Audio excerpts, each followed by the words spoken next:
Hi guys, Brian from Boas here. Red-tailed boas are one of the most highly esteemed snakes available in captivity, with a cult-like following among dedicated enthusiasts. But there's a lot of confusion around red-tails, including some of the terms like true red-tailed boa. Today I want to discuss what the term true red-tailed boa means and show you some examples of different types of true red-tailed boa and outline the characteristics of each.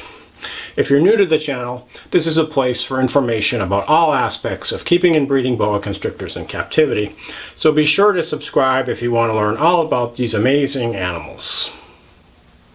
So what do we mean by a true red-tailed boa? I've often thought this term was kind of strange. I mean, are there false red-tailed boas out there? But a little bit of background on how this term came into use. Originally, the red-tailed boas, boa constrictor, were known just simply as red-tailed boas. And so I should say now that when we talk about a red-tailed boa or a true red-tailed boa, we're specifically referring to boa constrictor, one subspecies of boa constrictor that occurs in northern South America as well as in some islands in the West Indies. The other subspecies or species of boa are not red-tailed boas. And so you would think that if a boa has red in its tail, that makes it a red-tailed boa. But it's unfortunately not quite that simple. So the term red-tailed boa was more appealing as far as a sales term. So people want to pet red-tailed boa. The pet industry started calling Colombian boas red-tailed boas because more of them would sell, because a red-tailed boa sounds a little cooler. And when you look at a Colombian boa, they can have a lot of red in their tail, like this Barranquilla Colombia boa. In fact, the amount of red in this tail is actually more than a lot of true red-tailed boas. And you can also see how beautiful this animal is. Over time, though, boas like this became simply red-tailed boas.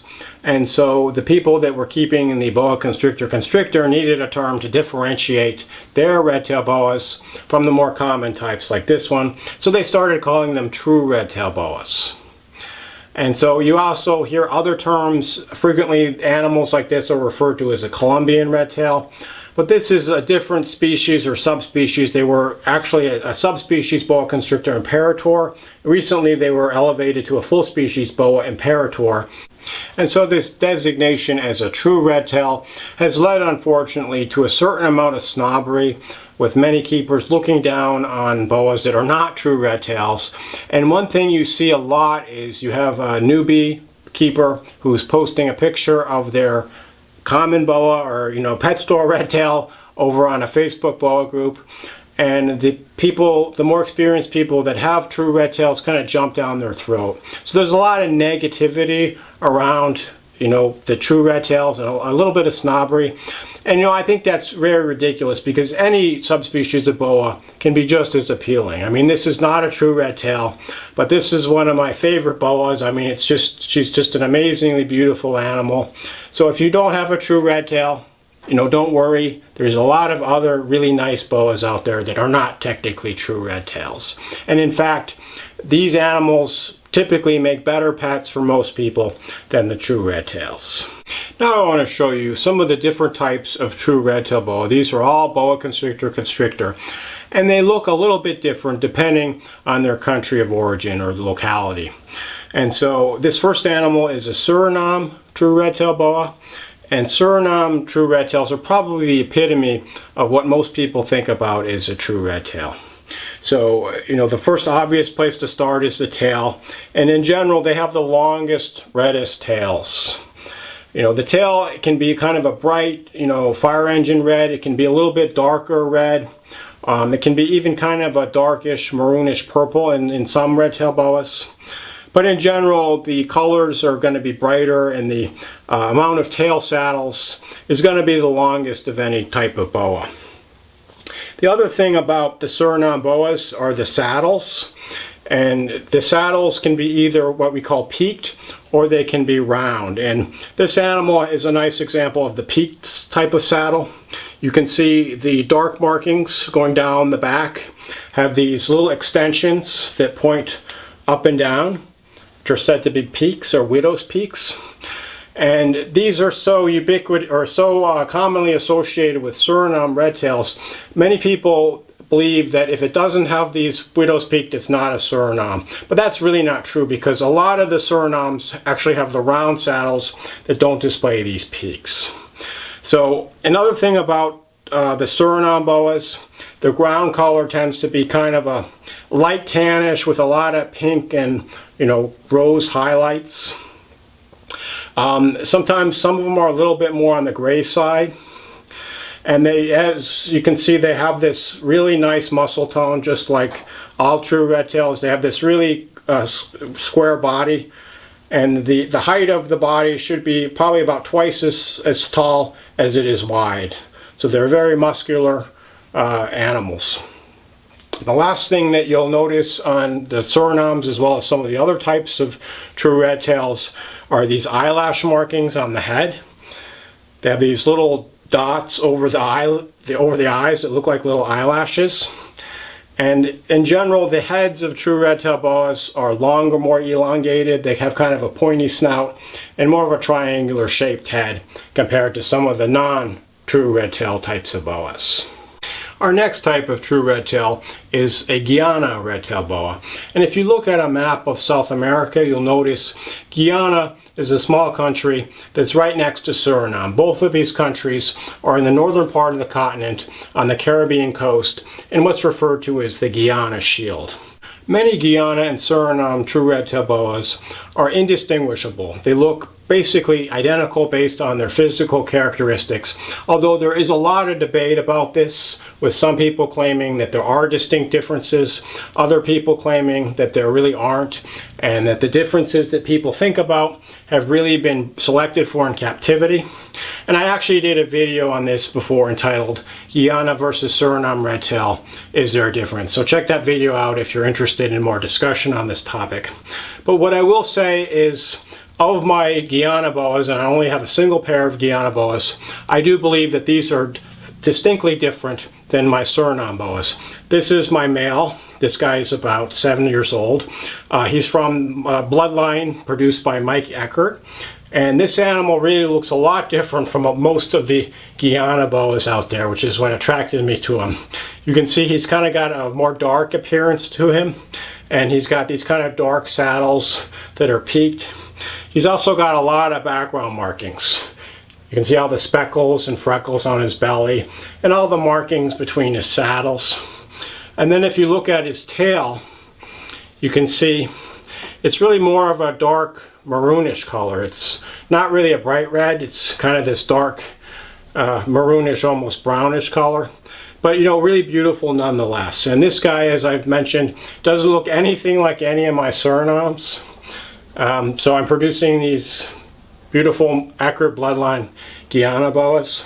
Another thing I like about this guy is he's got these really crazy head markings with a lot of eyelashes and just a really beautiful look overall.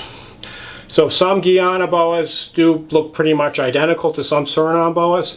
So if you don't have the locality information or some kind of documentation, you can't really say that your boa is a Suriname or Guyana boa. You can just say it's consistent with a Guyana Shield boa from northern South America. Our next true redtail boa is a type from northern Brazil. And these animals are a little bit harder to find. They're not as common on the market as Suriname or Guyana type redtail boas, but they're definitely worth checking out. And so I think what really sets these guys apart is their dirty background. They have a lot of freckles and speckles and background markings. Just a really wild looking boa, you know, what I would think a boa living in the Amazon rainforest might look like. And just, you know, beautiful look overall. They typically have peak saddles, but the peaking isn't really symmetrical, so sometimes they have these kind of misshapen, asymmetrical saddles. You know, a lot of markings on their belly. And they tend to be a little bit smaller than some of the other true redtails. This female is about 5.5 years old, and she's maybe 6 feet long. She's probably not going to get much bigger than this.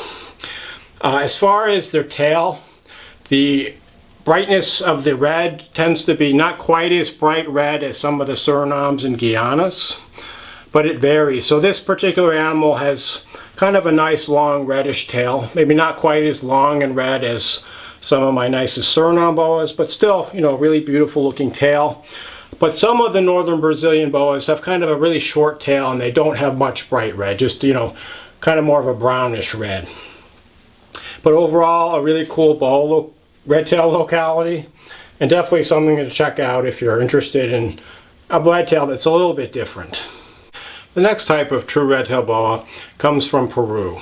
And Peruvian true red tails definitely have a cult following, and a lot of people consider them to be the ultimate in a true red tail boa. And it's not hard to see why. They're just spectacular, extremely impressive animals. You can just see the muscles on this animal. But one characteristic of the Peruvian true red tails is their yellowish background color. So they often have this bright golden yellow coloration. Sometimes it's kind of more of a brownish yellow.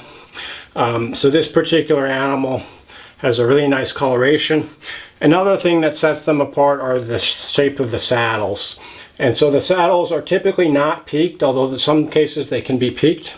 But they often have this kind of irregular, almost geometric saddles. It almost looks like a jungle boa, if you're familiar with the jungle morph. And then they have this nice red tail. And so in general, the length of the tail and the brightness of the tail is not quite as long or red as the Suriname, but just beautiful red. And the red and the yellow really contrast well.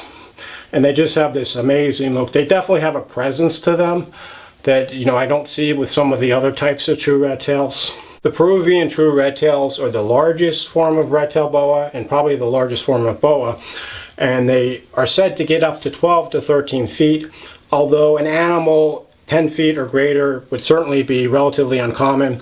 A typical large adult will be anywhere from 6 to 9 feet. This is a 5-year-old female, and she's about 6.5 feet. But you can see just how thick she is and how muscular she is. Definitely an impressive snake. So there's said to be 2 types of Peruvian red tail. There's the type from the city of Iquitos and the type from the city of Pucallpa. But I'm pretty skeptical that there's any real legitimate difference between these two. These are simply export ports, and animals are collected from the forest for hundreds of miles around, and they're just shipped out of Iquitos and Pucallpa. And of course, most of the animals in captivity are descended, they're captive bred, but I'm referring to the original ancestry of the particular bloodline. And I did a video entitled Iquitos versus Pucallpa red tail.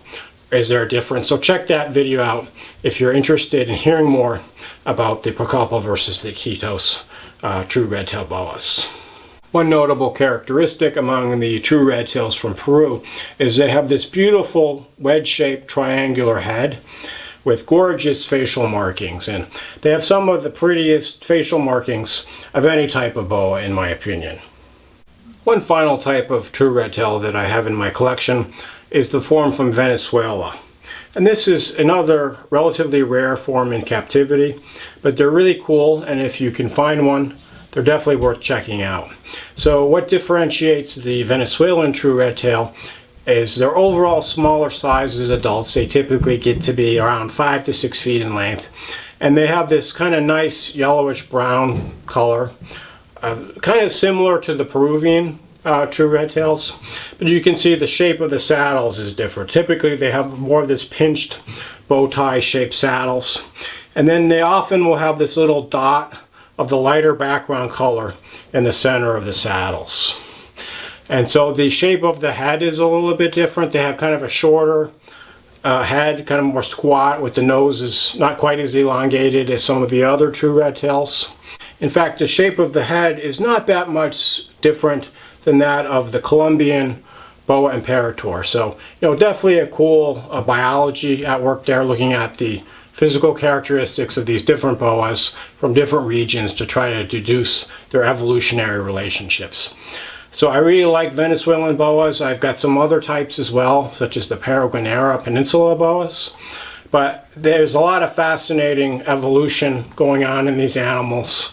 If you look at where Venezuela is, it kind of makes sense because it's not too far from the conjunction of Central America and South America, and a lot of boa diversity kind of coming together. So looking at the tail of the Venezuelan true red tails, The coloration is typically a little more of a brick red. Not quite as bright as the Suriname boa, but definitely a beautiful animal. And they're enjoyable to handle. They're not quite as squeezy as some of the other types of true red tail, like the Peruvians, and they don't get quite as big. So it's if you want a true red tail but you don't want a huge snake, this might be an animal that you should check out.